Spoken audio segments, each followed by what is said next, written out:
Make your word become our food, O God. Lead us unto a deeper knowledge of you and give us more and more wisdom so we can keep on making the better choices. Be our speaker. Use your servant only as your footstool, but be the speaker, O God. Protect even our loved ones who are not with us right now from all work of evil men, of evil spirits. May they too be blessed by you in a very personal way, O God. So walk in our midst, touch our hearts, heal our infirmities, strengthen our weaknesses, enlighten us, O God. Preside over this activity, lead your people, glorify only your name. In the name of Jesus we pray. Amen. Luke 10:38-42 is our reading. It's a very familiar story, and our prayer is that God will give us fresh insights into this very familiar theme. Luke 10:38-42. As Jesus and his disciples were on their way, he came to a village where a woman named Martha opened her home to him. She had a sister called Mary, who sat at the Lord's feet listening to what he said. But Martha was distracted by all the preparations that had to be made. She came to him and asked, "Lord, don't you care that my sister has left me to do the work by myself? Tell her to help me." "Martha, Martha," the Lord answered, "you are worried and upset about many things, but only one thing is needed. Mary has chosen what is better, and it will not be taken away from her." So may the Lord enlighten us as to the many other meanings of this familiar teaching. So Martha opened her home to Jesus. It was not very usual for a woman to open her house to a man, though that man may be a preacher, because usually teachings would be done in the synagogues and in more public places. So this is something extraordinary that was happening. So Martha opened her home to Jesus, while her sister Mary opened her heart and mind to Jesus. So immediately we are encountering good and better choices here. Not that Martha is doing something bad, but there is something better to do, and we must never miss the opportunity to see them. So Mary sat at the Lord's feet and listened to him.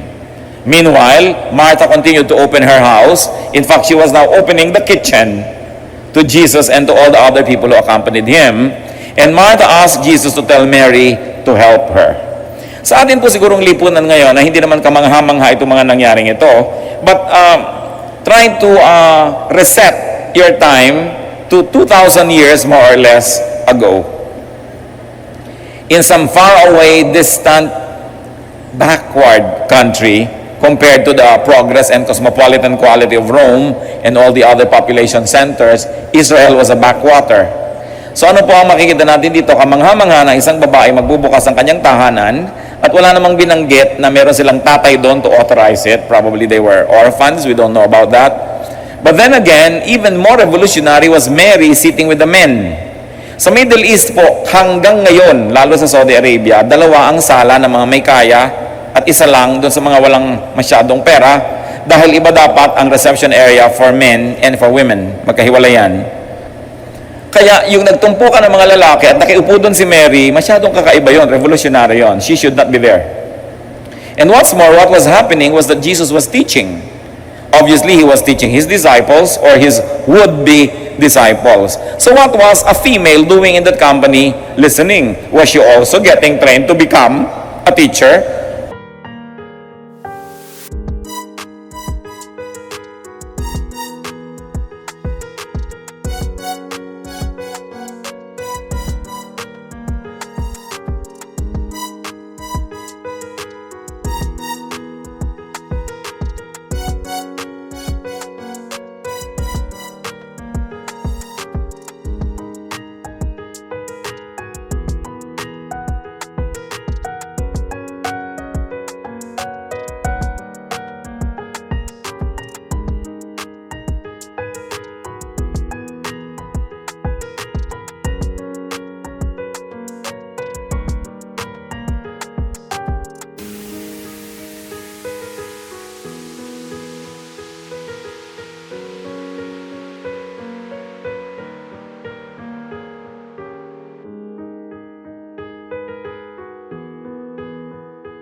another revolutionary thought. So, Martha stuck to what was standard, and she went to the kitchen just like any obedient and idealized woman of the time would do. She was preparing food for the men. At si Mary naman ay buong tapang na malagi doon at nakaupo siya sa paanan ni Jesus. This is a way of saying that you're a disciple. In fact, figure of speech na yan to say, I learned at the feet of so-and-so, which was the claim of Paul concerning his education under Gamaliel, that he learned at the feet of Gamaliel. So, Martha was not able to contain herself at pumunta siya sa Panginoon. Sinabi niya na, yung pong kapatid ko, hindi niyo ba yan pagsasabihan na sumama sa akin sa kusina? Maring dalawa ang kahulugan nito. Isa ay para magkaroon siya ng katulong sa kusina. But given the kind of economic means they had, she probably had servants. So what was her main interest was to pluck Mary out of the company of these men and to pluck her of her possible mistake of being there to be taught among the men. At sinabi naman ng Panginoon kay Martha, no, she chose the better thing. Hindi niya po ginudge si Martha na walang kwenta ang ginagawa mo. Obviously, it is good to be hospitable. But when the Lord is there, you have to look for the better thing to do. So in this episode alone, we can have several insights about the characters. First of all, insights about Jesus. Jesus taught women. If I may add a parenthetic word, Jesus taught even women. And Jesus did not needlessly bow to his host, Martha. Napakadali po para sa isang religious leader na maging sunod-sunuran doon sa nagpapakain o nagbibigay ng bahay o nagbibigay ng donation. But the Lord, you see, also his conviction to do what was proper, and he did not allow even his host Martha to direct his activity. He did not needlessly allow his office or ministry to be directed by another person, though that person might look on the surface to be a benefactor. And Jesus commended Mary's act and Mary's interest with his teaching. He firmly let Mary stay at his feet to learn. So, yan ang mga makikita natin tungkol kay Lord. What about Martha? Martha, first of all, was open to the work of Jesus. Otherwise, she would have not allowed her home to be receiving so many people. Martha was hospitable. Martha was typical. She did what was good according to the standards of her time, her culture, her environment. Martha wanted to use Jesus also to have her way over Mary. At hindi po yan unusual kahit sa mga panahon na ngayon na mayroong mga tao na ginagamit nila yung pastor o yung religious leader para makapag-prevail sila sa iba nilang family members. Pastor, sabihin mo naman sa asawa ko, sabihin mo naman kay ganon, sabihin mo kay ganyan. Yung kung pwede nila i-manipulate yung kanilang mga spiritual leaders, gagawin nila. Martha also wanted to limit Mary to what was good, to the same good that she assigned to herself. Martha had an idea what was good for Mary and for others. We are not saying na kontrabida yang si Martha, ha? She did what was good. Mary, however, was interested with learning from Jesus, definitely not from her sister at this time. Mary was interested with learning the better thing, and she made the decision to go for the better thing. She risked the disapproval of Martha, her sister, who obviously must have been the older one, and Mary won the approval of Jesus. Though, initially, she risked the irk and disapproval of her own sister. So kung ilan po yung kwento, ano kaya ang maaaring niya na maituro sa atin sa mga panahong ito?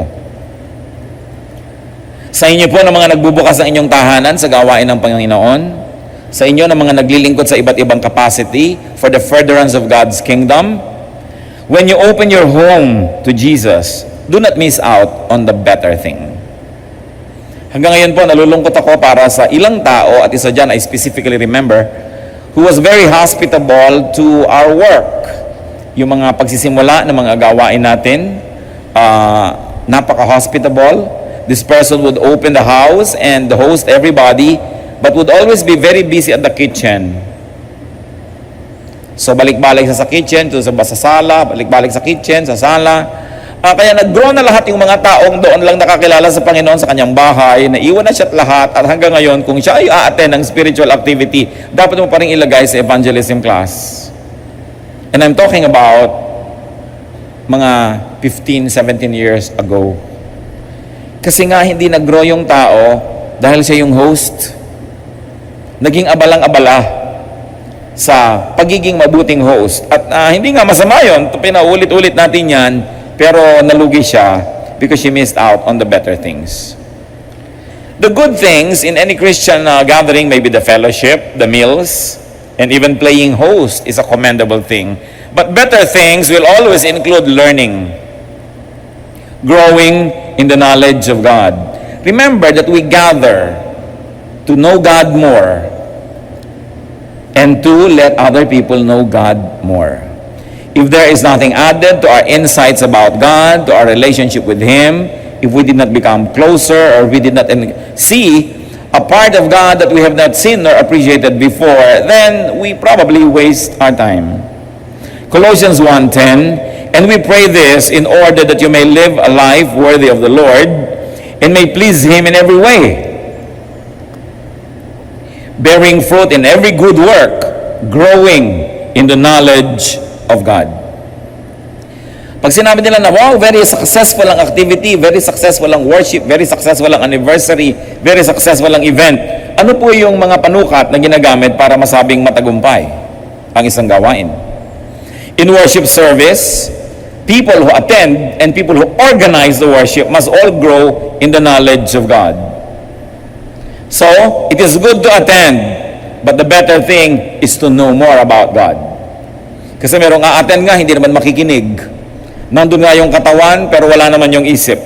So do not just attend an event, do not just perform a role or a task.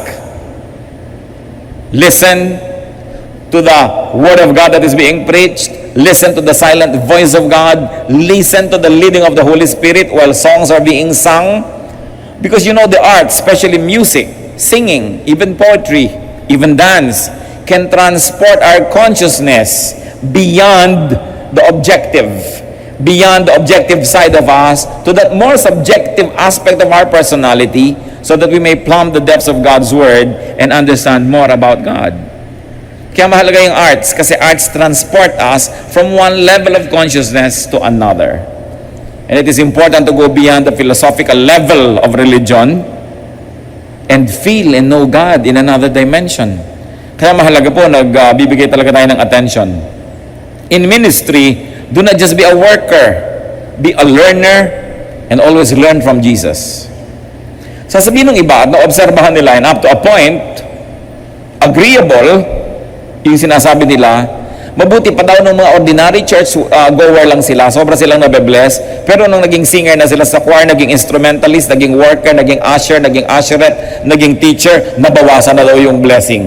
Paano ang sobra na nilang nagiging attention, napupunta doon sa pagiging Martha, imbes sa pagiging Mary. Sasabihin naman ng iba, kung wala namang magmamarta, paano aandar yung sistema? Tama nga naman, pero maglalagay tayo dapat ng limitasyon, how fastidious we would become in preparing and mounting events so that we never miss the opportunity to learn. In other words, kahit ano po ang inyong ministry, lalo't marami kayong mga pananagutan, huwag kakalimutan that you are there as a learner. Kaya nga nung minsan, maraming taon na naiimbita po ang inyong lingkod na magsalita, may mga concert, tapos may mga Christian singers na nandun, at napapansin ko sila, pagka message, hindi sila nakikinig, nandun lang sa likod, kwentuhan ng kwentuhan, tawanan ng tawanan, tapos pag tinawag para kumanta, parang mga anghel-anghel na nagkakantahan, hindi naman talaga nakikinig. And I rebuke them. Yung iba mga kilalang-kilala pa mga singers, sabi ko, nandito tayong lahat as learners. When the word is being preached, you all shut up and listen. Because you are not here as a performer, kakanta ka lang para kumanta, tapos hindi ka naman na-feed. Tatandaan nyo, pagka mayroong isang Christian event, at nag-give lang kayo, pero wala kayo na-receive na spiritual feeding, talo kayo. And you must always assume this humble position of sitting at the feet of Jesus. It's a position of humility. Kung minsan mga speaker, may mga malalaking event, maraming imbitado na mga may mga pangalan daw ng mga speaker, tapos wala nang nakikinig doon sa nag-i-speak. Nandun, pinagmemeryenda sa isang kwarto, nakakulong doon, kwentuhan ng kwentuhan, lalabas lang para magsalita o mag-perform. And it always disturbs me because we never stop learning and we never stop becoming pupils of Jesus. No matter how high your position gets in any religious establishment, we never arrive. We are always and we are continuously learning from the Lord. Kaya pag merong mga ganyan pong mga event, mga kapatid, lagi nyo ipaglalaban na kayo'y makarinig ng salita ng Diyos, makapanalangin, makapanahimik. Huwag lang kayo maging worker. Huwag lang. Kasi kawawa naman kayo na napagod kayo tapos hindi pa kayo na-bless. Tapos sabi nyo, hindi bali, natutuwa naman si Lord dahil nag-sacrifice ako. Hindi niya ikinututuwa yung sacrifice na para lang kayong ginamit. Kasi ang Diyos hindi manggagamit. Pwede ang religion, manggagamit ko minsan. Gagamitin yung tao, imomotivate na mag-sacrifice ka, ibigay mo lahat-lahat kahit wala ka nang napapala. Umaten ka dyan kahit antoking ka, kahit hindi ka na-feed, basta dito ka, member ka dito, pagparami ka sa statistics dito, wala akong pakialam ko na be-bless ka, basta dito ka. You know, religion can become a user of people. Hindi mo alam kung palaman ka lang doon sa mga silyang walang laman, pamparami sa bilang, o talagang gusto kang pakanin. Kasi kung nakakain ka at nakakabusog sa iba, pinipigil ka naman. So ano ba talagang gusto niya? Lumaki ka at lumago o yung ego niya ang lumaki dahil marami siyang tagapakinig? Kaya mga kapatid, lagi tayong magbabantay because sometimes off-guarded tayo basta't church, basta't religious people, religious gathering. Pero ang pinakamalalaki mga digmaan nga simbahan ng mga pasimuno. Diba? Ang mga pinakamalalaking mga pahirap sa tao, relihiyon ang may kagagawan. Kaya hindi ko mo relihiyon tatanggapin mo na lang. Dapat ginagamit natin lagi ating isip. Sapagkat ang ating hinahanap sa ating religious activity is to know God more and to be more like Jesus. If that is not happening, no matter how big the attendance is, no matter how grand the program is, we are not succeeding. Because every thirst must be quenched, every hunger filled, every question answered, every longing met, every weakness strengthened, every darkness enlightened. And so this is our goal. Never just be an attendee, but be a participant in the divine meal, to eat the words of Jesus. Metaphorically, sabi nga ni Lord, this is my body, eat me. I am the bread of life. This is my blood, drink me. In other words, let my essence be yours. Let my personality be your personality. Let me live in you. And let your death be my death. Let your sufferings be mine, your wounds mine, and my power yours. There's always an exchange that needs to happen when there is a spiritual exercise. And for the exchange to happen, you must give and you must receive. Because this is the circle of life, to give and to receive.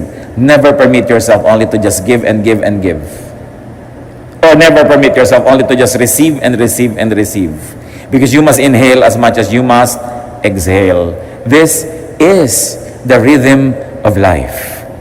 So whenever you go to a church, whenever you go to a fellowship, decide that you're going to receive the goodness of God, the guidance, the correction, even the rebuke of God. And decide also that you will give of yourself, whatever it is that is in your means, to give to the fellowship. Because it is a give and take relationship. So do not just be a Martha. While it is good, as we have said, we must develop the taste for the better things. When you attend a spiritual activity, when you attend a church, a fellowship, a Bible study or worship service, even when you minister, identify the only one thing needed and prioritize it. Kasi marami nag-aagawan sa ating pansin. Halimbawa, pupunta kayo sa ganitong worship, what is needed? What do you need? Prioritize it. Do you need to be prayed for? Ask to be prayed for. Do you need to pray? Pray. Do you need to hear what people have to say so that you may be strengthened by the strength that God gives them at the present time? Then listen. Identify what you want. And listen well. And prepare yourself. Remember that the blessings that we receive from God is not limited by His capacity to give, because His capacity is limitless. The blessings we receive is limited by our capacity to receive.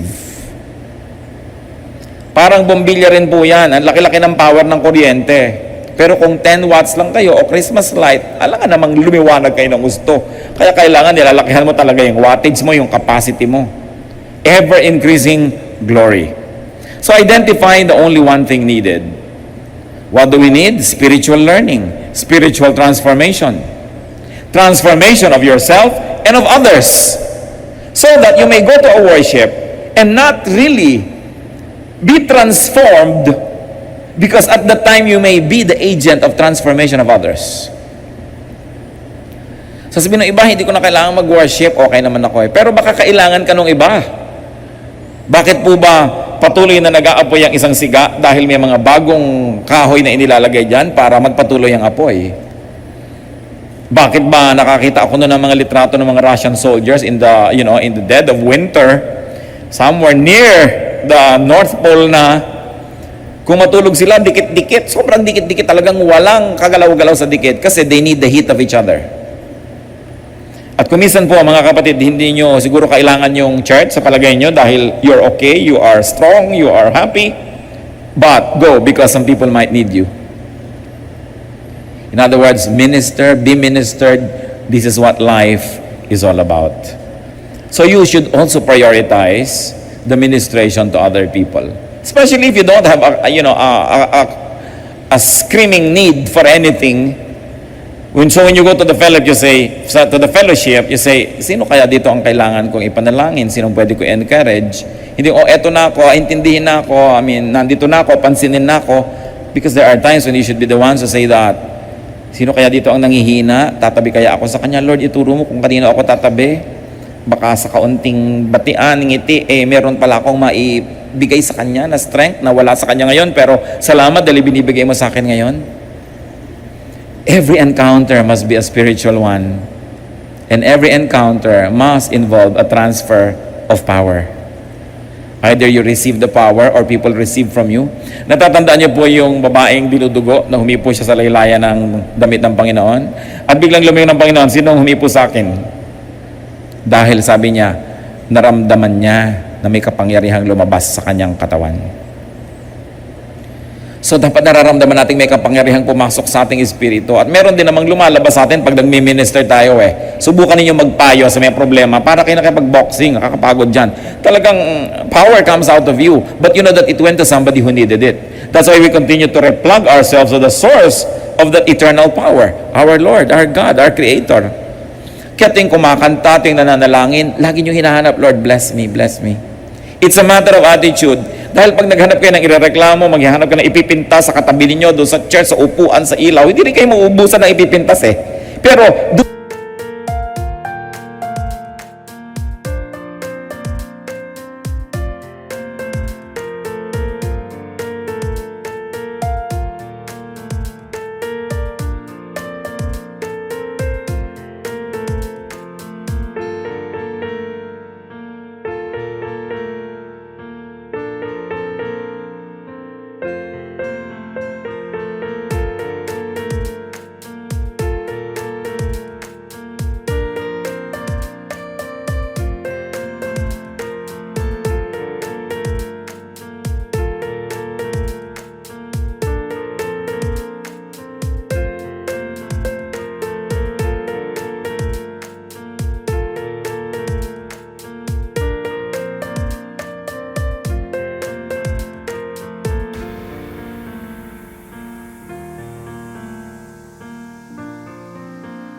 dumating ba kayo para yun ang hanapin?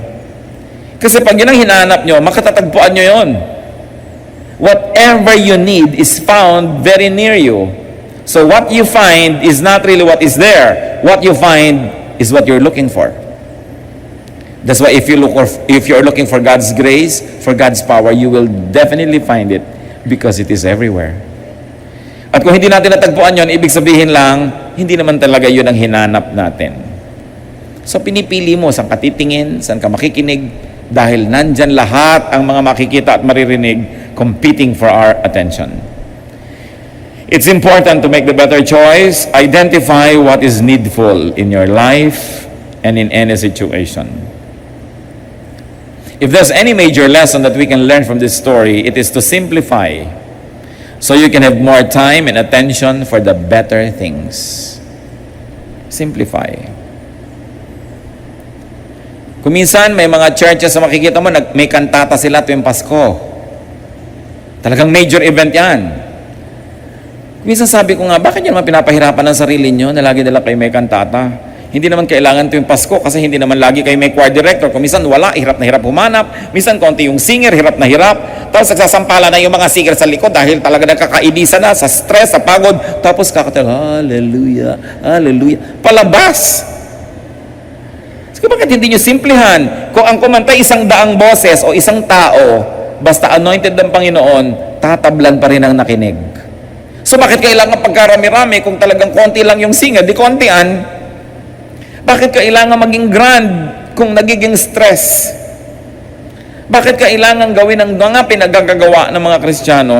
Meron naman wala nang tigil ng kapapagawa ng mga building, wala nang ginawa kundi gatasan lahat ng tao dahil magbabayad ng yero, ng pako, ng bubong, ng glass, ng aluminum. Kaya linggo-linggo na lang 5 ang koleksyon. Wala nang ginawa kundi manghingi. Hindi naman pahinga ang tao.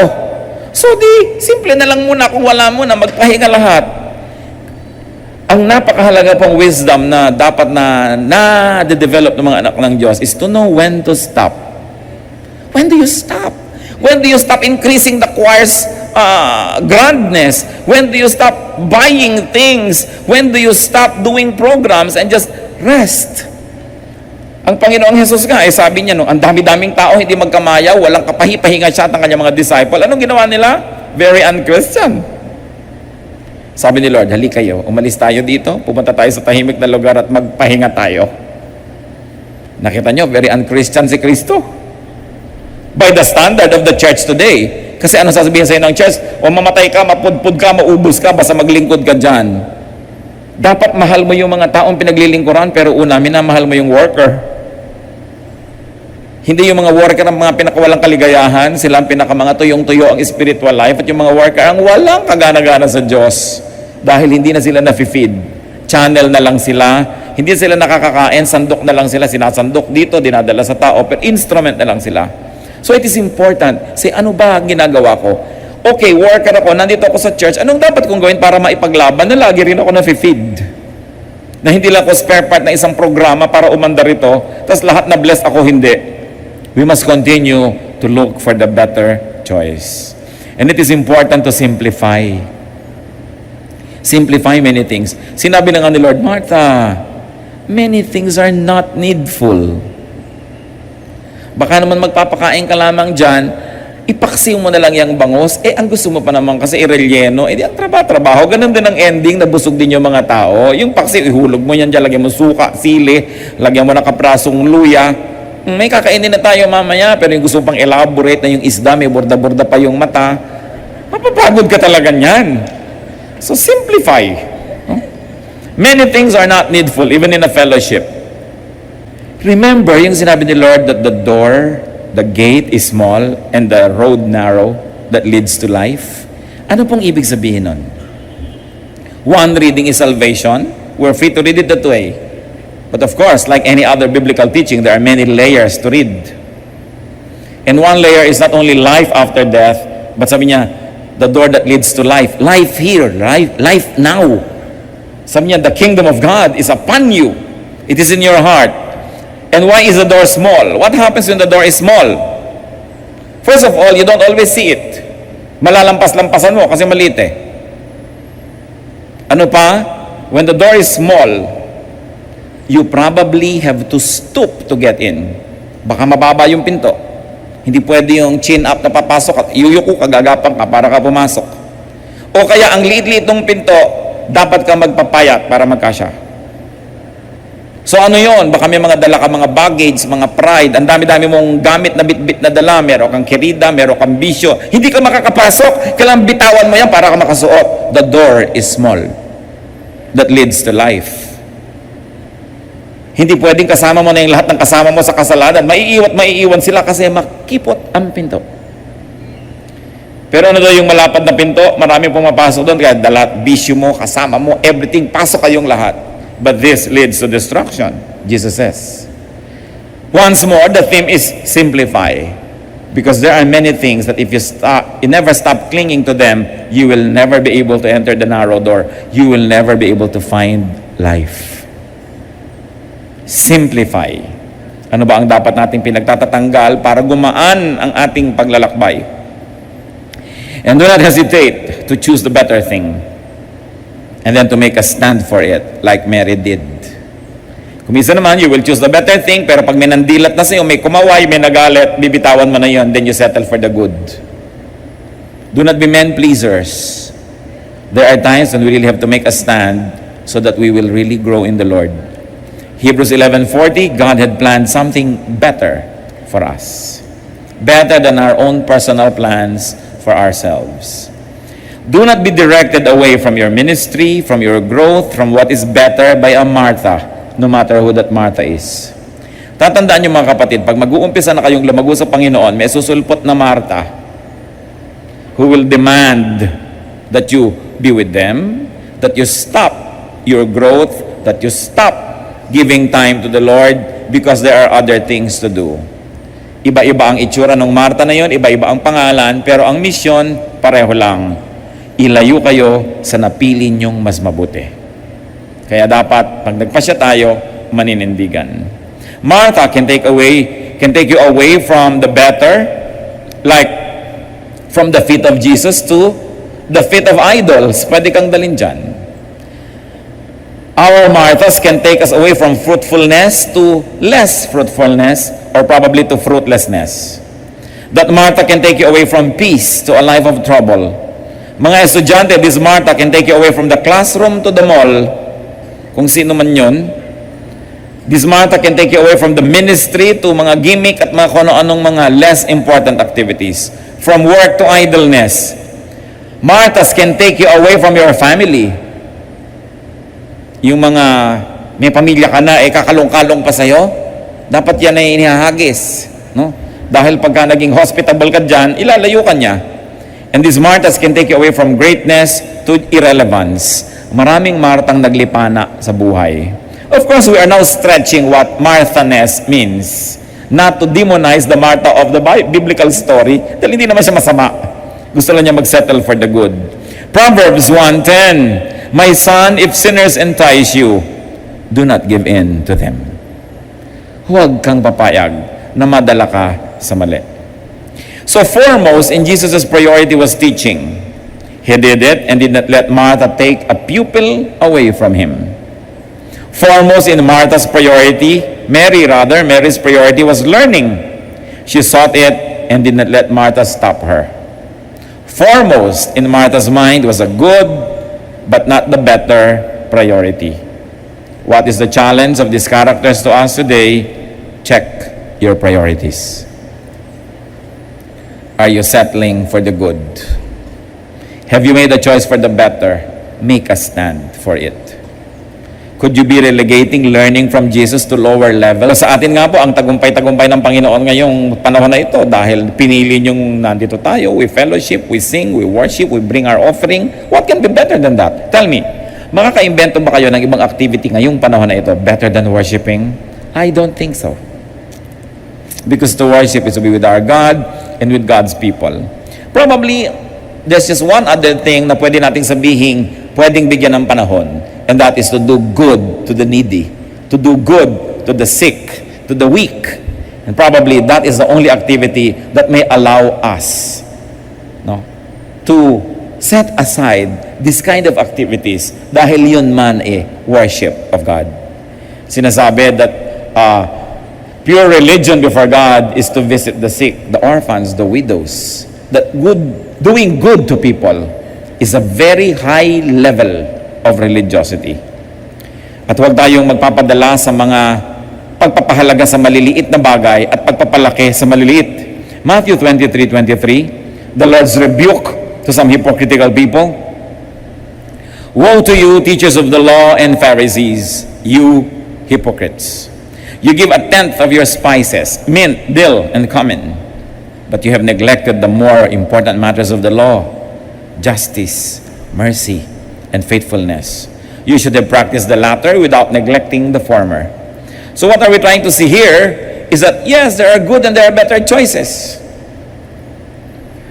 That we should never neglect the more substantial aspects of our faith 1 Corinthians 2:2, I resolved to know nothing while I was with you except Jesus Christ and Him crucified. So to focus on knowing Jesus is a great priority that we can do. But to focus on knowing Jesus means not knowing about many other things. Tulad ng isang kilala ko po na nagpakadalubhasa at may PhD tungkol sa kamatis. Talagang doktor siya, PhD, kamatis. No? Specialty tungkol sa kamatis. Pero pag tinanong mo siya tungkol sa okra, wala siyang alam. Bawang, hindi na rin niya alam. Kasi pag inalam mo ng inalam ang isang bagay, nawawalan ka ng oras para sa iba. So, pag inalam natin ang inalam ang mga tungkol sa Diyos, kinilala natin ang kinilala si Jesus, it goes without saying that you will have to neglect knowing other things. Marami na tayong hindi gagawin, hindi na aalamin pa sapagkat di naman natin kailangan para magbigay tayo ng mas maraming panahon para sa Panginoon. What simplification must you do in order to have more time and more space for Jesus? What downsizing must you do in order to have more time and space for Jesus? Ang kaagaw lang naman ng Panginoon sa ating panahon para siya makilala, makaulayaw, makasama, yung mga ibang binibigyan natin ng priority Yun lang naman.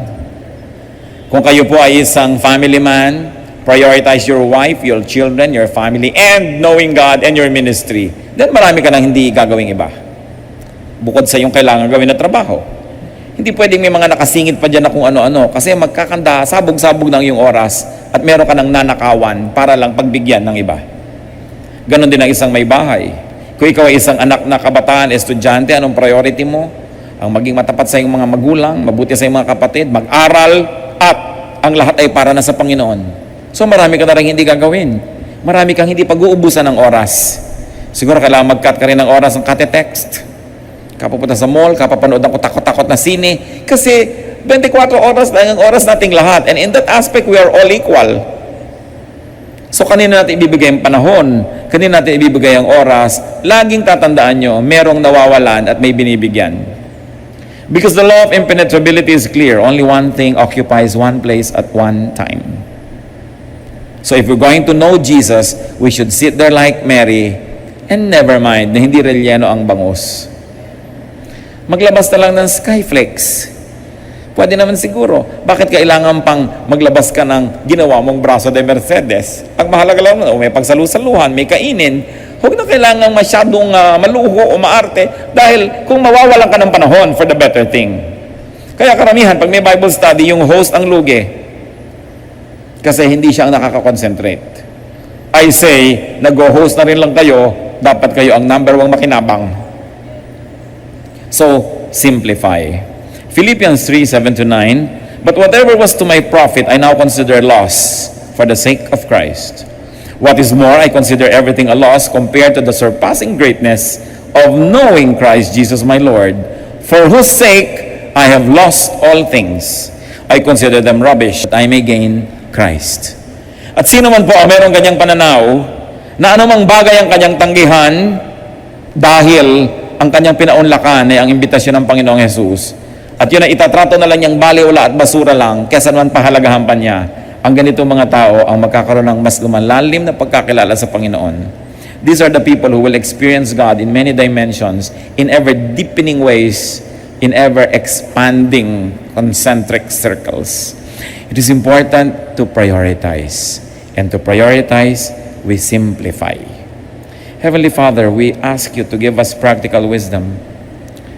There's longing in our hearts to know you more, O God Almighty, Creator of heaven and earth. Pero napakarami pong nakikipagkompetisyon sa inyo. Umaagaw sa aming loyalty, sa aming resources, sa aming panahon, sa aming time, talent, treasure. Give us, Lord, eyes that see. Give us wisdom so we may always make the right choices. May we never ever be tempted between good and bad, because that is not fitting to your people. And even more so, may we not be confused between good and better, and between better and best. We know, God, that what is not important 10,000 years from now is probably not really important. So turuan mo kaming huwag magpahalaga sa mga walang kwenta. Palampasin na lang namin ang mga di naman talaga mahalaga. That we may not be too attached to anything,